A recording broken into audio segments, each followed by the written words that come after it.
How many sets should you do for a given muscle group in a week in order to get it to grow? One of the hottest, most favourable questions when it comes to training.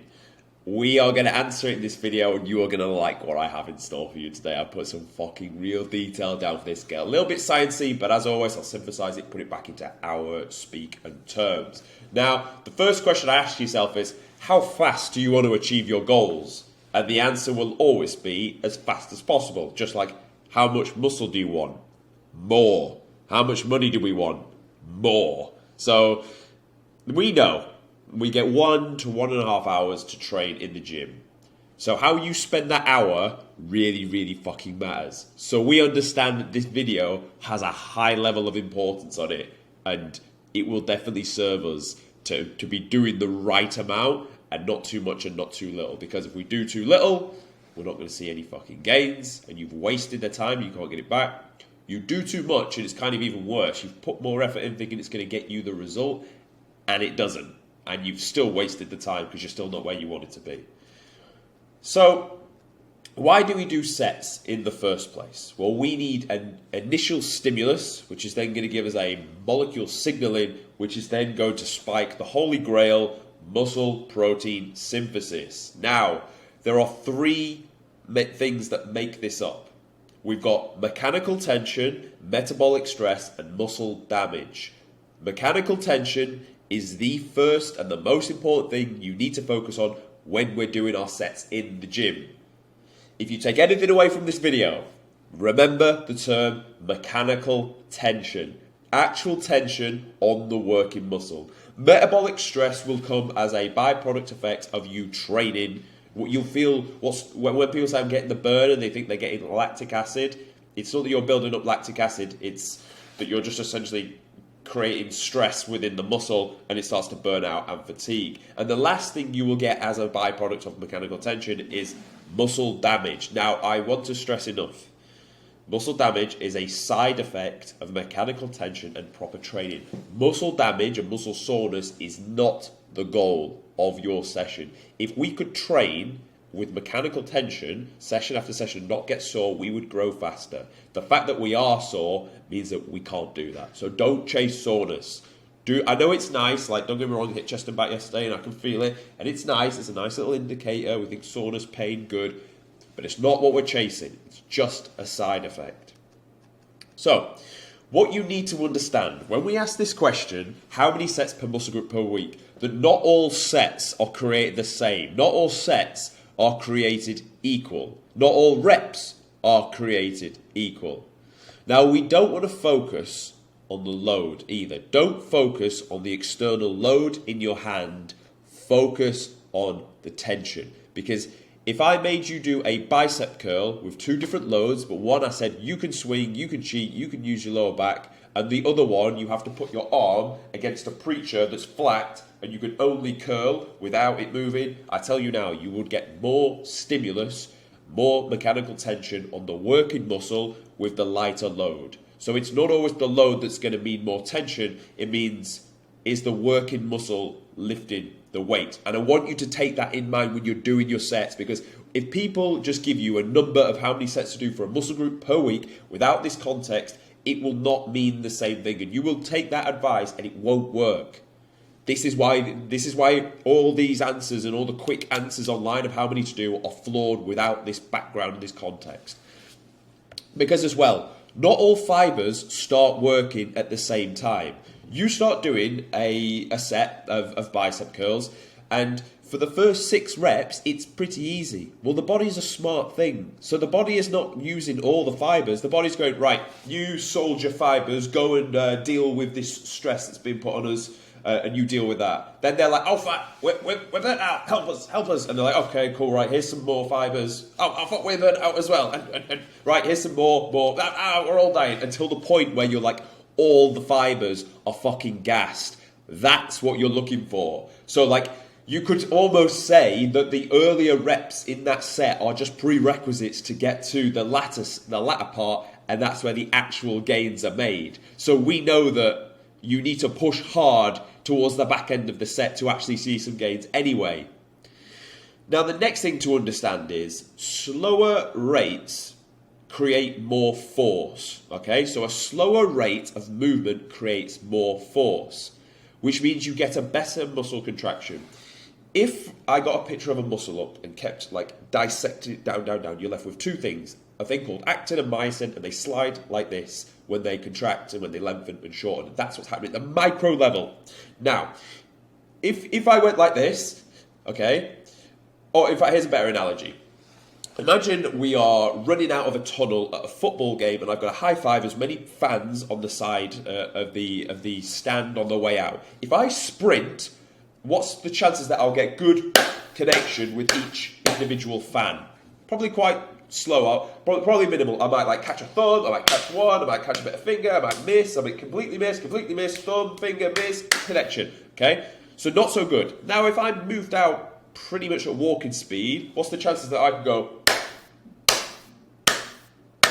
every time? A lot higher because I'm moving a lot slower.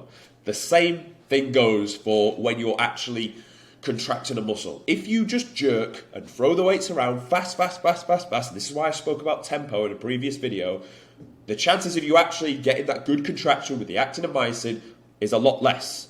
Now you've got to throw that weight around anyway. You're still going to burn energy anyway. You're still in the gym doing the set, using your time anyway. You may as well slow the fucking set down and get the good proper connection of actin and myosin, and then you will make the fucking gains. So just slow it down, get the connection, get the high fives.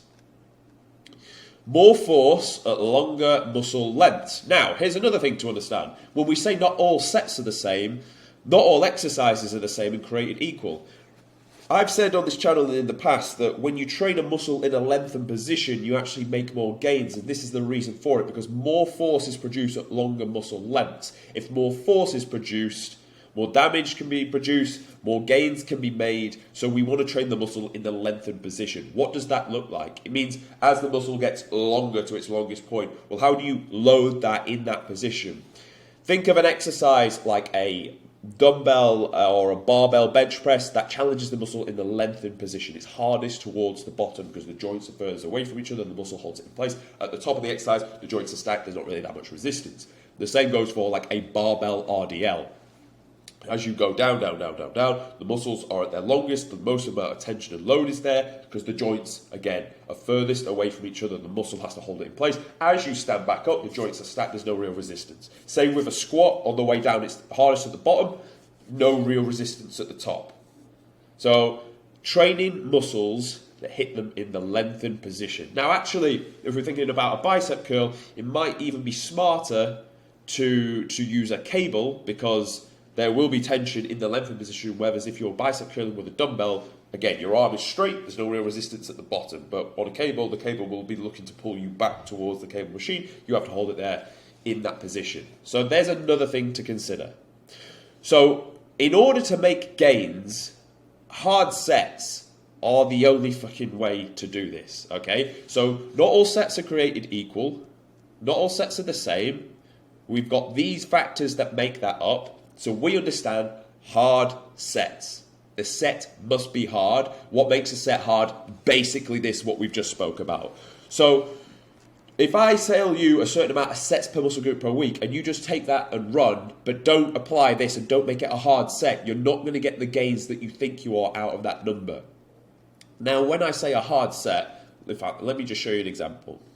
So with a hard set, we're looking for it to be around that 0 reps in reserve point. So as you can see right now, the load is moving quite nicely. Not all fibers are probably being challenged and used. As we go through the set, it gets harder. More fibers are then, more soldiers are being recruited to go and move that external load. We still control the tempo, we still control the length of position. Now this actually does work the muscle in the short as well. You want to look at the speed of your last rep. That's going to be a critical factor for this. Look at the grind. This is how you know it's a hard set, when you are fighting tooth and fucking nail to get that last rep out. Now, not every set of every rep of every set of every exercise that you do will look like this, but it should be near damn as close to it. That's what a hard set looks like, and that's how we're going to make gains. Now, then the question will come, okay, so If we are focusing on mechanical tension, we work all the fibers till they're fucking toasted. We go slower and create more force. We work the lengthened position to create more force. We train to fucking failure and train hard. Now the question actually comes, how many sets should I do per week? Well, what can you actually recover from? Because you will accumulate a lot of fatigue. And training the muscles in the lengthened position accumulates a lot of fatigue. You've done leg day before and done squats and RDLs and wonder why your fucking legs are toasted for 5 days because of all these reasons. So then the question comes, well, we need to do as many hard sets as we can really, but it's as many as you can recover from. So there's no specific answer that is right. What's right is you actually need to trial this. You actually need to start as a baseline. We can give you some recommendations, but you then need to apply what we've spoke about in here, understand how you felt after, work out how long it took for that to recover so you could then do it again. And you want to reach around the same amount at 2 points in the week because ideally you want to hit the muscle twice, of course, right? So you need to work out, well, how long did it take me to recover from this? So the answer's not black and white, it's, well, what can you recover from? So the general guidelines that you'll get online is a beginner will train up to 10, let's say 0 to 10 sets on a muscle group per week. An intermediate is 8 to 20, but you're not going to do 20 sets of on legs probably throughout the week. And remember, that's 20 hard fucking sets.